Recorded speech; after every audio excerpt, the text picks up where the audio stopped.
Хятадын Коммунист намын 20 дугаар сонгуулийн төв хорооны 4-р бүгд хурал 2025 оны 10 дугаар сарын 20-наас 23-ны хооронд Бээжин хотод болж өнгөрсөн. Тэгвэл энэ 7 хоногт Монгол дахь Хятадын элчин сайдын яамнаас хурлын үзэл санааг тусгайлан танилцуулах хурлыг зохион байгуулсан байна. Энэхүү хурлын үеэр албаныхан Хятад улс ирэх 5 жилд олон улсын хамтын ажиллагааг эрхэмлэж тогтвортой эдийн засгийн өсөлтийг дэмжихийн тулд технологийн дэвшил, за мөн цэвэр эрчим хүчний салбарт хөрөнгө оруулалтыг нэмэгдүүлэхээр төлөвлөж байгаа гэдгийг хэлжээ. Өнгөрсөн 70 жилийн туршид Хятадын 5 жилийн төлөвлөгөөнүүд нь Хятадын өсөлт шинжилгээний гол хөдөлгүүр байсаар ирсэн. 2026 он нь Хятад улсын 15 дахь удаагийн 5 жилийн төлөвлөгөөний эхлэл жил. Төлөвлөгөөний эцсийн хувилбарыг эх 3 дугаар сард эцсийн байдлаар танилцуулна. Үүний өмнө төв хорооны бүгд хурлууд нь эх 5 жилийн төлөвлөгөөнд тусгах зайлшгүй шаардлагатай зүйлсийг хилэлцдэг чухал ач холбогдолтой уулзалт юм. Хятадын 15 дахь удаагийн 5 жилийн төлөвлөгөө эхлэх гэж байна.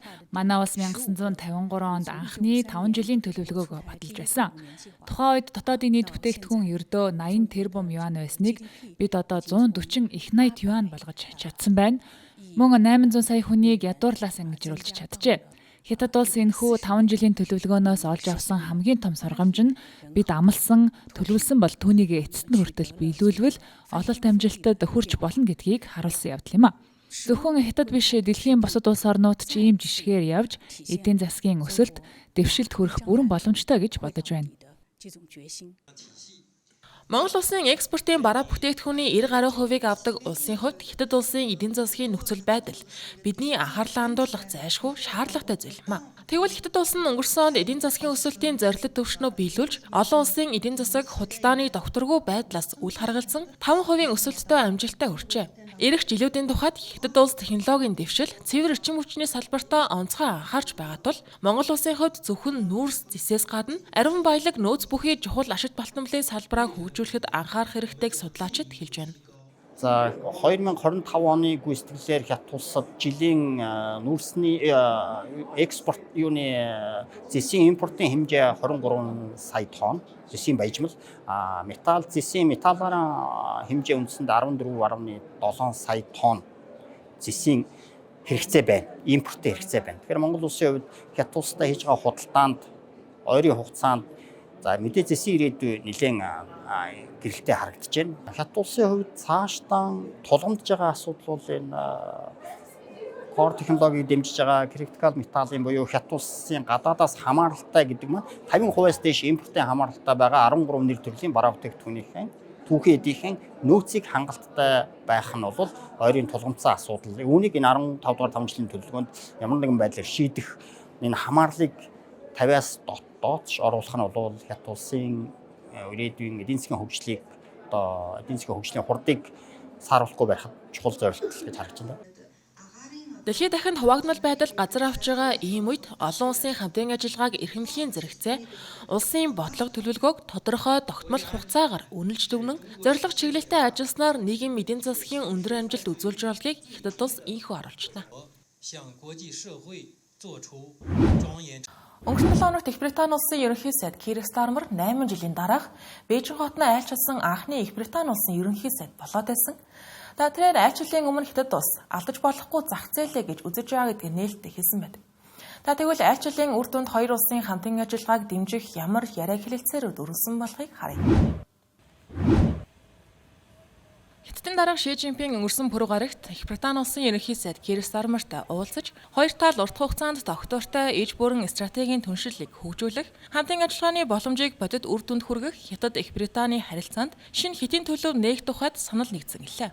Мөн Хятадын өндөр албан тушаалнуудтай уулзаж олон салбар дахь бодит хамтын ажиллагааг ахиулах, хоёр улсын хууль тогтоох байгууллагуудын солилцоог сэргээх асуудлаар ярилцжээ. Үүнд уур амьсгал, байгаль хамгааллын чиглэлээр дээд түвшний түншлэл байгуулахаар тохиролцож, аюулгүй байдлын дээд түвшний яриа хэлэлцээг сэргээхээр болсон байна. Мөн энэ онд стратегийн яриа хэлэлцээ, эдийн засаг санхүүгийн хэлэлцээр Хятад Их Британи худалдаа, эдийн засгийн хамтарсан комиссийн хурал зэрэг институтсын хэлэлцээний шинэ үе шатыг зохион байгуулахаар төлөвлөжээ. Тарифын тухайд Хятад улс Их Британи вискинд ногдуулдаг тарифыг 10%-аас 5% болгон бууруулахаар тохирсон байна. Мөн талууд иргэд хоорондын болон соёлын солилцоог ойртуулах, хил дамнсан зурчих хөдөлгөөнийг хөнгөвжүүлэх нь харилцан ойлголцол, итгэлийг бэхжүүлэхэд чухал гэж үзжээ. Түүнчлэн хоёр улсын парламент хоорондын хэвийн харилцааг зарчмын хувьд сэргээхээр тохиролцож, Их Британий парламентын гишүүдийг Хятадд айлчлахыг урьж, Их Британий иргэдэд визгүй зорчих боломж олгох асуудлыг нааштай авч үзнэ гэж хэлсэн байна. Ши Жинпинтэй хийсэн энэхүү уулзалтын дараа Хятадын ерөнхий сайд Ли Цзян болон Кир Стармер нар эдийн засаг, худалдаа, хөдөө аж ахуй, хүнс, хэвлэл мэдээлэл, боловсрол, зах зээлийн зохицуулалт зэрэг салбарыг хамарсан засгийн газар хоорондын хамтын ажиллагааны 12 баримт бичигт гарын үсэг зорих үйл явцыг гэрчилж 2026 оны Хятад Их Британий бизнесийн зөвлөлийн уулзалтанд оролцсон байна. Талууд Хятад Их Британий санхүүгийн ажлын хэсгийг байгуулагдаж анхны хурлыг зохион байгуулснаа тэмдэглэн даатгалын форумыг хамтран зохион байгуулахаар болсон гэлээ. Кир Стармер айлчлалын үеэр Их Британий бизнес соёлын байгууллагуудын 60 орчим төлөөлөгчөөс бүрдсэн төлөөлөгчдийг ахаж ирсэн юм а. Хятадын засгийн газар Их Британий компаниудыг Хятадд хөрөнгө оруулахад таатай орчин бүрдүүлэхэд тууштай байгаа гэдгээ энэ үеэр илэрхийлв. Мөн айлчлалын үеэр эрүүл мэнд, эмийн үйлдвэрлэлийн салбарч гэсэн гол анхаарал татсан чиглэлүүдийн нэг байлаа. Тухайлбал Их Британи төвтэй олон улсын эмийн компани болох AstraZeneca Хятадд шинэ хөрөнгө оруулалтын төлөвлөгөөгөө зарлав. Компани гүйцэтгэх захирал Паскал Сорогийн хэлж байгаагаар 2030 хүртэлх хугацаанд 100 тэрбум юань буюу ойролцоогоор 15 тэрбум $. Хөрөнгө оруулалтыг хийхээр шийдвэрлсэн гэлээ. Энэхүү хөрөнгө оруулалт нь судалгаа, хөгжүүлэлт, үйлдвэрлэл, орон нутгийн биотехнологийн компаниудтай хамтын ажиллагаанд зориулагдана гэлээ. Хятад улсын гадаад хэргийн сайд Ван Yi нэм гарагт Бээжин хотноо Орос улбаны улсын аюул хүнсэн өвлийн нарийн бичгийн дарга Сергей Шойгутай уулзлаа. Энэ үеэр сүүлийн үед Хятад Японы хооронд үүсээд байгаа Тайваны асуудалд Орос улбаны улс Хятадын талд байгаа ба нэг Хятад бодлогыг дэмжсэн хэвээрээ байхаа хэлсэн байна. Харин энэ нь Тайваны эрх баригчдын дургуутслыг өдөөсөн хэрэг болжээ. Нэгдсэн үндэсний байгууллагын аюулын зөвлөлийн байнгын гишүүн томоохон улсуудын хувьд Хятад Орос улс олон талд үзлийг дэлгэрүүлэх, нэгдсэн үндэсний байгууллагад төвлөрсөн олон улсын тогтолцоог хамгаалах, тэгш хэрэгтэй, эмх цэгцтэй олон туйлд дэлхий болон нийтэд ашигтай хүртээмжтэй эдийн засгийн даяаршлыг дэмжих, илүү шударга, үндэслэлтэй дэлхийн засаглалын тогтолцоог бүрдүүлэх үүрэг хариуцлагатай гэж үзэж байгаа мэдэгдлээ.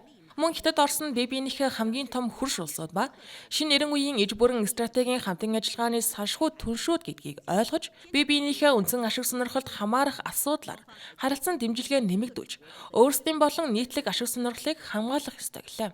Энэ жил Орос Хятадын найрсаг хөршийн болон хамтын ажиллагааны гэрээнд гарын үсэг зурсны 25 жилийн ой тохиож байгаа юм а. Сергей Шойгугийн хувьд он гарснаас хойш дэлхийд дахинд нөхцөл байдал ээдрээтэй докторгүй өрнөж байгаа. Аюулгүй байдлын асуудлууд ойр ойрхон сэтэрч байгааг хэлж байна. Мөн Орос улс нэг Хятадын бодлогыг тууштай баримталж ирсэн ба Тайваны хоолойн доктортой байдлыг алдагдуулахад чиглэсэн дайсагнагч хүчнүүдийн үйл ажиллагааг анхааралтай ажиглаж, Япон улс цэрэгжилтэд түрэгдэх оролдлогыг эрс эсэргүүцнэ гэлээ. Тиймдээч Москвагийн зүгээс хоёр талын хамтын ажиллагааг өргөжүүлэн нэгдсэн үндэстний байгууллага, Шанхай хамтын ажиллагааны байгууллага БРИКС зэрэг олон талт механизмын хүрээнд уялдаа холбоогоо бэхжүүлэхэд бэлэн байгаа гэдгээ илэрхийлсэн байна. Харин Тайваны эрх баригчид Сергей Шойгугийн энэхүү мэдээллийг эсэргүүцэж, Тайваны бие даасан тусгаар байдалд ноцтой халтсан гэр гэж үзэж байгаа гэдгээ хэлсэн байна. Хятад улсын дарга Ши Жинпин юаныг дэлхийн нөөц валютын статуст хүргэхийг зорж байгаа гэдээ хэллээ. Өнгөрсөн бян гарагт эрх баригч Хятадын коммунист намын сэтгүүл болох Цюшид нийтлэгдсэн тайлбарт Хятадын дарга Ши Жинпин олон улсын худалдаа, хөрөнгө оруулалт, гадаад валютын зах зээлд өргөн ашиглагдаж, нөөц валютын статуст хүрэх чадвартай хүчрхэг валют бий болох шаардлагатай гэдгээ хэлсэн байна. Хятадын эрх баригчид юаныг олон улсын түвшинд илүү өргөн ашигладаг болох зорилгыг удаан хугацаанд дэмцээр ирсэн. Харин энэ удаагийн мэдээлэл нь урд өмнөхөөс илүү тодорхой хурц байснаас гадна үүнийг биелүүлэхийн тулд Бээжин юу хийх шаардлагатайг ч хамтд нь тодорхойлжээ. Үүнд мөнгөний бодлогыг үр дүнтэй удирдах чадвартай хүчирхэг төв банк, дэлхийн түвшинд өрсөлдөх санхүүгийн байгууллагууд, дэлхийн капиталыг татаж, дэлхийн үнийн тогтцод нөлөөлөх чадвартай олон улсын санхүүгийн төвүүдийг байгуулах шаардлагатай гэж бичсэн байна.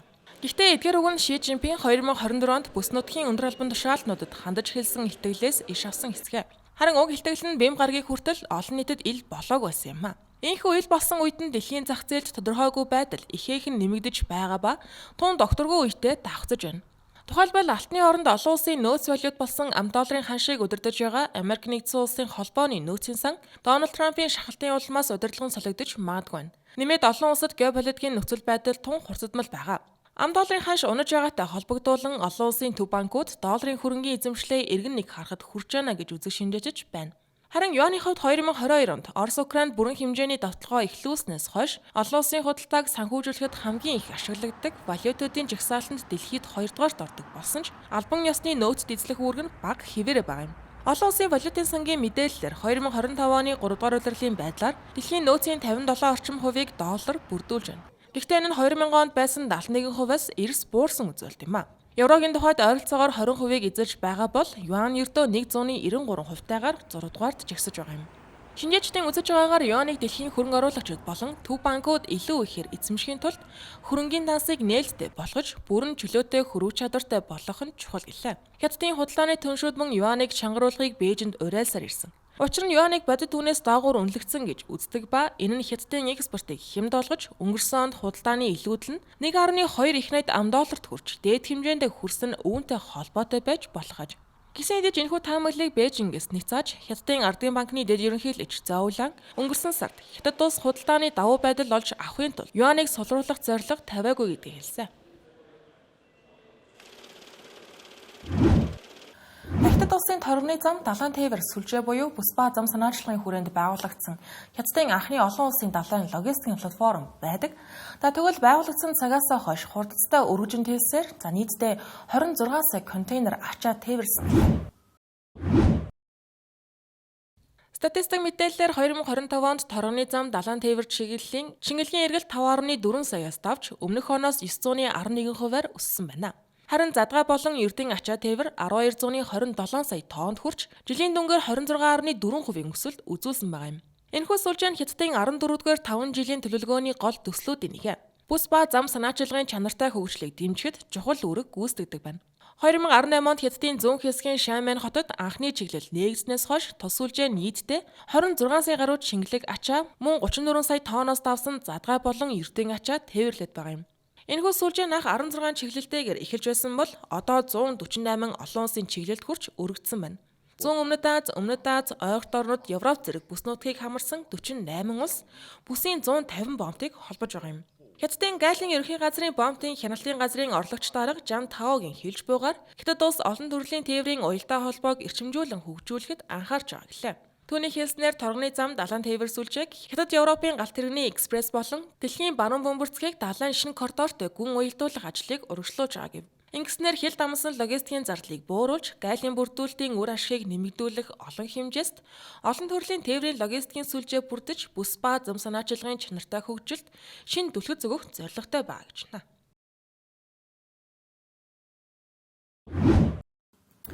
Хятад улсад энэ жилийн хаврын баяртай холбоотой зорчих хөдөлгөөний огцом ихсэх хугацаа 2-р сарын 2-оос 3-р сарын 13-ны хүртэл нийт 40 өдрийн турш үргэлжилнэ гэж төлөвлөж байгаа. Тэгвэл энэ хугацаанд бүс нутаг хоорондын зорчих урсгал давхарсан тоогоор 9.5 тэрбумд хүрч түүхэн дээд амжилтаа тогтоох төлөвтэй байна. Намын төмөр зам болон иргэний агаарын тээврийн зорчигчийн тоо тус бүр 540 сая болон 95 саяд хүрэхээр тооцоологдож байна. Энэ жилийн Хятадын хаврын баяр нийтдээ 9 өдрийн турш үргэлжилнэ. Албаны хүмүүсийн тооцоолсноор бүс нутаг хоорондын зорчигч тээвэр 9.5 тэрбумд хүрч түүхэн дээд амжилтаа тогтоохоор байна. Ингэхдээ өөрөө жолооддог автоаяллууд нийт тээврийн 80%-ийг эзлэн гэлээ. Төмөр зам болон иргэний агаарын тээврийн зорчигчийн тоо тус 540 сая болон 95 сая давхарсан тоогоор хүрэхээр тооцоологдож байгаа. Ийхүү нийт ачаалал болон өдөрт хөдөлгөөн ихсэх оргил үе нь өмнөх түүхэн дэвшнөөс давах төлөвтэй байна.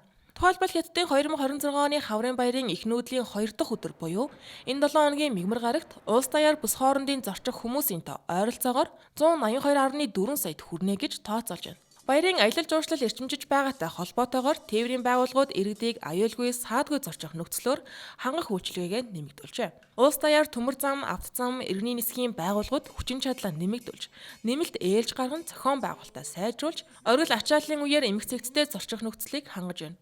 Төмөр замын салбарт мигмар гарагт 1115 сая зорчигч тээвэрлэнэ гэж тооцоолсон ба ачаалал ихтэй чиглэлүүдийн богинолыг бууруулахын тулд 879 нэмэлт зорчигчийн галт тэрэг явуулахар төлөвлөж байгаа юм. Мигмар гарагийн өглөөний 8 цагийн байдлаар улсын төмөр замын тасалбарын 12306 платформоор хаврын баярын үеийн 8449 сая тасалбар борлуулагдсан байна.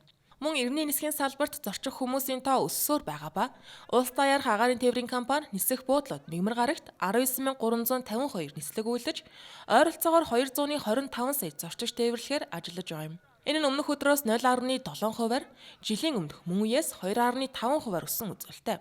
Автозамын сүлжээний тухайд хэвийн ажиллаж байгаа ба хурдны зам, улсын болон орон нутгийн чанартай автозамаар хувийн автомашинаар хийж байгаа арилжааны бус аялал болон нийтийн зорчигч тээврийг нийлүүлбэл нийтдээ 168 сая хүн автозамаар зочно гэж тооцсон байна. Хэрэглээч гисэн огцон өсөж, улс даяарх зах худалдааны төвүүд бараа худалдан авч буй ирэг дээр дүүрэн байна. Эрэлт нэмэгдсэнтэй холбогдуулан баруун хойд хятадын шэнсийн муж худалдаа, хоол, үйлчилгээ, тоглолт зэрэгийг хамарсан 150 гаруй баярын арга хэмжээг зохион байгуулж эхэлжээ.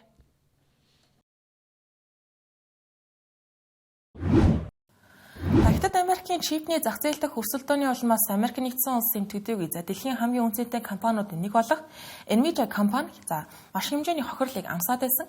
Улмаар Хятад руу дэвшилтэд чипүүдэд борлуулах боломжгүй байсан ба. Тэгвэл энэ 7 хоногт Хятадын эрх баригчид уг компани H200 загварын чипийг Хятадын компаниудад худалдан авахыг зөвшөөрчээ. Nvidia компани хувьцаа урьдчилсан зах зээлд 1.1% өсөж $188.5 хүрлээ. Хятад улс уг компани 400 мянган гаруй H200 хиймэл оюун ухааны чипийг борлуулалтыг нь зөвшөөрсөн байгаа нь ийхүү өсөлтөнд нь нөлөөлжээ. Уг шийдвэрийг Nvidia-гийн гүйцэтгэх захирал Jensen Huang Хятадд айлчилж байх үед гаргасан юм а. Мөн уг шийдвэр нь Хятадын засгийн газраас гаргасан хиймэл оюун ухааныг хөгжүүлэлт болон дотоодын чип үйлдвэрлэлийг тэнцвэржүүлэх бодлогын нэг хэсгээр нэрлэгдэж байна. H200 чипний тухайд хүчин чадлын хувьд Nvidia-гаас гаргасан 2 дахь хамгийн хүчирхэг хиймэл оюун ухааны хагас дамжуулагч чип ба H20 чипээс ойролцоогоор 6 дахин илүү өндөр гүйцэтгэл үзүүлдэг гэлээ. Хятадын компаниудаас чипийг захиалах эрэлт Nvidia-гийн одоогийн нөөцөөс давсан үзүүлэлттэй гарсан байна. Цаашид энэхүү чипийн нийлүүлэлтийн баталгаа өгөх хэсэг нь тодорхойгүй хэвээрээ байгаа юм. Ийхүү нөхцөл байдал Nvidia компани нийлүүлэгч компаниудад ашигтайгаар нөлөө үзүүлэх болж байгаа. Тодорхойлбол ASML компани хиймэл оюун ухааны чипний эрэлт өндөр байгаатай холбогдуулан 2026 оны урьдчилсан таамгаа нэмэхээр болсон байна. Хөрөнгө оруулагчдын тухайд Америк нэгдсэн улсын холбооны нөөцийн сангийн бодлогын хүүгийн шийдвэр болон Microsoft, Meta, Tesla зэрэг технологийн компаниудын ашиг орлогын мэдээллийг ойроос ажигласан байдалтай байна. Nvidia компани тухайд эх сарын 25-нд 2026 оны санхүүгийн жилийн 4-р улирлын орлогын тайлангаа дэлгэх юм. Уг тайлангаас хөрөнгө оруулагчид өгөгдлийн төвийн өргөтгөл болон Хятадтай холбоотой борлуулалтын талаар илүү ихийг мэдэх боломжтой гэлээ. Хятад улсын 15 дахь 5 жилийн төлөвлөгөөний хугацаанд сансрын аялал, дижитал, ухаалаг сансрын дэд бүтэц, сансрын нөөцийг ашиглах, сансрын хөдөлгөөний менежмент зэрэг шинэ салбаруудыг хөгжүүлэхийг зорж байна. Мөн энэ салбарын жилийн нийлбэр өсөлт 20% болон түүнээс дээш болохыг салбарын шинжээчид хэлж байна. Хятадын засгийн газар сансар нэмэх гэх ирээдүйн олон шин салбаруудыг хөгжүүлэхээр төлөвлөж байгаа болохыг арилжааны сансрын пуужин хэрэглээний үйлдвэрлэлийн хамтын ажиллагааны хуралдаанд оролцсон салбарынхан онцоллоо. Өнгөрсөн пүрэв гарагт Шанхайд болсон уг хурлын үеэр Хятадын агаарын ба сансрын шинжлэх ухаан технологийн корпорац Хятадын арилжааны сансрын салбарын дараагийн 5 жилийн нийлүүлэлт эрэлтийн үндсэн мэдээллийг танилцуулсан юм. Уг байгууллага нь Хятадын сансар судлалын үндэсний хөтөлбөрийн төрийн гүйцэтгэгч байгууллага. Тэгвэл Хятадын 15 дахь 5 жилийн төлөвлөгөөний хугацаанд сансрын аялал, дижитал, ухаалаг сансрын дэд бүтэц, сансрын нөөц ашиглах, сансрын хөдөлгөөний менежмент зэрэг шинэ салбаруудыг хөгжүүлэхээр зорж байгаа гэлээ.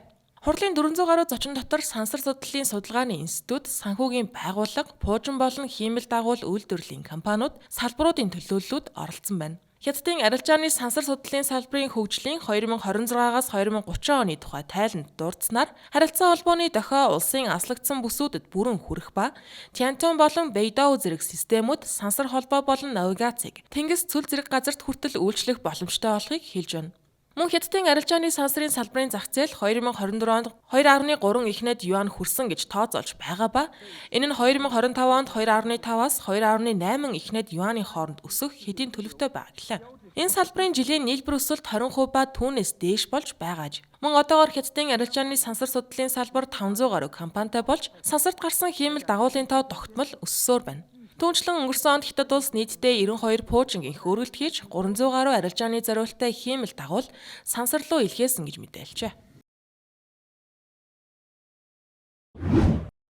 Бээжингийн анхны хүнд дүрстэй роботын туршилтын үйлдвэрлэл баталгаажуулалтын платформыг Бээжингийн хүнд дүрс роботын инновацийн төвөөс албан ёсоор энэхүү 7 хоногт нээлээ. Платформ нь үйлдвэрлэлийн туршилтын шатанд төвлөрч байгаа ба салбарын жижиг хэмжээний туршилтын загвараас масс үйлдвэрлэл рүү шилжүүлэх зорилготой анхны байгууламж болж байна. Туршилтын шат нь масс үйлдвэрлэлөөр шилжих завсрын хамгийн чухал үе шат юм. Туршилтын баталгаажуулалт бүрэн хийгдсэний дараа л их хэмжээний үйлдвэрлэл бодит боломжтой болно. Тэгвэл Бээжинд шинээр нэгдэж буй платформ дээр роботын дээд мөч, доод мөч, их бие зэрэг бүх эд ангийн үйлдвэрлэл хатуу стандарт ажиллагааны журмаар явагдана. Угсралт дууссаны дараа л робот олон шатны туршилтанд орно. Үйлдвэрлэлийн хилцээний дарга хонжоогийн тайлбарлаж байгаагаар үйлдвэрлэлийн стандарт тогтоож олон үе шаттай хяналт шалгалт нэвтрүүлснээр энэ платформ хүн дүрст роботыг лабораториос үйлдвэрлэлийн шугамд шилжүүлэхэд тулгардаг сүүлийн 1 бээр асуудлыг шийдвэрлэж байна гэлээ. Энэ платформ нь 500 иж бүрдэл үйлдвэрлэл туршилтын тоног төхөөрөмжтэй. Жилд 5000 хүртэлх бие даасан хүн дүрст роботын туршилтын үйлдвэрлэл хийх хүчин чадалтай гэж Бээжингийн хүн дүрст роботын инновацийн төв мэдээлж байгаа. Хятад улс өнөөдөр дэлхийн хамгийн том роботын зах зээлүүдийн нэг болоод байна. Дэлхийн аж үйлдвэрийн роботын сурлуулалтын 50 гаруй хувийг дангаараа эзэлдэг. Жилбөр 300 мянгаас дээш шинэ аж үйлдвэрийн робот үйлдвэрлэлд нэвтэрч байна. Ойрын жилүүдэд жилийн 15-аас 20% өсөлт хадгалах төлөвтэй мөн Хятадын үйлдвэрлэлийн салбарт 10,000 ажилчин тутамд ногдох роботын тоо хурдцтай өсөж, зарим өндөр технологийн үйлдвэрүүдэд дэлхийн дундаж түвшнээс давсан үзүүлэлттэй болсон. Роботууд зөвхөн үйлдвэрт биш, агуулга, логистик, эмнэлэг, ахмадын асаргаа, үйлчилгээний салбар, боловсрал, аюултай орчинд ажиллах зэрэг олон чиглэлд ашиглагдаж эхэлсэн. Та бүхэнд хэдэд улсад болж байгаа онцлог мэдээлэлээс таймлан хүргэлээ. Анхаарлаа хандуулсан явдал баярлалаа.